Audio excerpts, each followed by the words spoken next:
Hello दोस्तों, नमस्कार। मेरे YouTube चैनल मदर्स लाइफ में आप सभी का स्वागत है। मैं आपके सामने अपनी जर्नी की एक छोटी सी कहानी शेयर करने जा रही हूँ। एक समय था, मेरे बच्चे बहुत छोटे थे।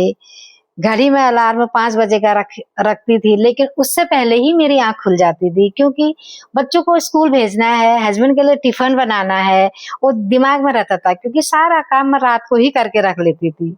हस्बैंड कहते थे खटर बटर मत करना, हाँ। मैं चुपके से उठूंगी, दोनों बच्चों को उठाऊंगी अपने, उनसे कहूंगी तू ये काम कर, तू वो काम कर। दोनों बच्चे कर लेते थे। टिफिन बनाया, उनको फटाफट स्कूल के लिए भेजा। सुबह 6:15 बजे उन दोनों की बस आ जाती थी। वो दिल्ली की सर्दी की रातें ठिठुरन भरी और कोहरा रहता था। बच्चों को पूरा मंगी टोपी वगैरह पहनाया, अपना भी शॉल ओढ़ा, बच्चों को स्कूल की बस में बिठाया।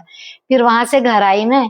हस्बैंड खर्राटे मारते थे, इनको बोलते थे उठो भाई, चाय पीनी है। फिर इनको चाय दो, टिफिन इनका पैक करा। 8:15 बजे ये भी निकल गए। थोड़ा फुर्सत मिलती थी, 1 कप चाय लेते थे, आराम से बैठ के टेबल में पेपर लेती थी, चाय की चुस्कियों के साथ में पेपर पढ़ती थी। वो मजा ही कुछ अलग था।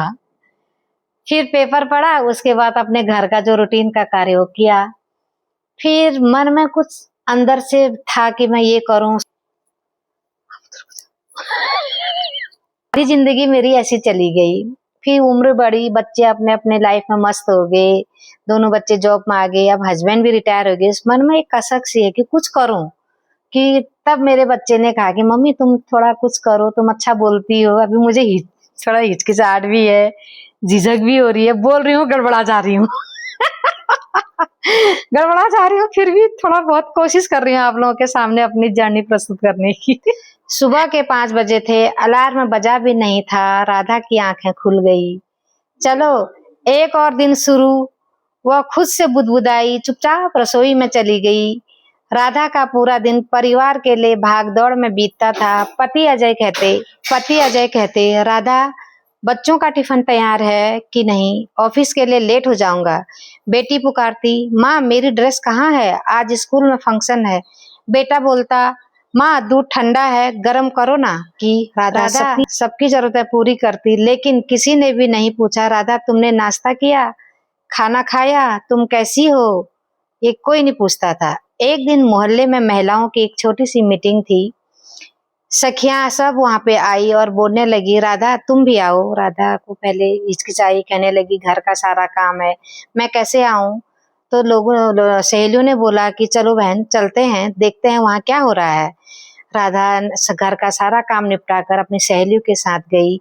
वहां पे सारी औरतें एक समिति बना के बैठी हुई थी। कोई सिलाई का काम, कोई कढ़ाई का, कोई कुछ बनाने का, ये वहां बातें चली थी। तो राधा के मन में भी कुछ करने की इच्छा जागृत हुई।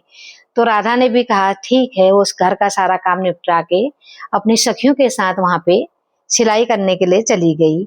धीरे धीरे उसने छोटे छोटे कपड़े बनाना सीखा और घर का काम निपटा कर अब घर में ला के अपने पति को दिखाया। पति तो पहले कहने लगी ये करने की क्या जरूरत है तुमको, तुम घर संभालो, बच्चों को संभालो, मैं हूं ना कमाने के लिए। राधा ने बोला ठीक है, थोड़ा मैं जो समय में सोती हूँ उसमें मैं ये काम कर लूंगी।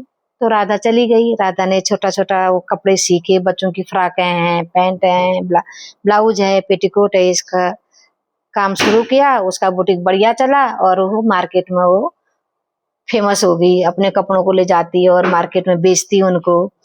घर वालों उसको ये काम देख के सभी को अच्छा लगने लगा। तो फिर धीरे धीरे सभी ने उसका सहयोग दिया, साथ दिया कि चलो इसके अंदर भी कोई एक हुनर है, वो अपना काम कर रही है। हम सारी गृहिणियों को ये सीख मिलती है कि हर और लेडीज के अंदर, हर महिला के अंदर कुछ न कुछ हुनर छुपा रहता है। उसको हमेशा उस हुनर को बाहर निकालना चाहिए और लोगों के सामने आके उसको करने की चाहत होनी चाहिए। और पूरा, क्योंकि जब वो आगे बढ़ती है तो पूरा परिवार उसके साथ में होता है और सभी को अच्छा लगता है। जय हिंद दोस्तों।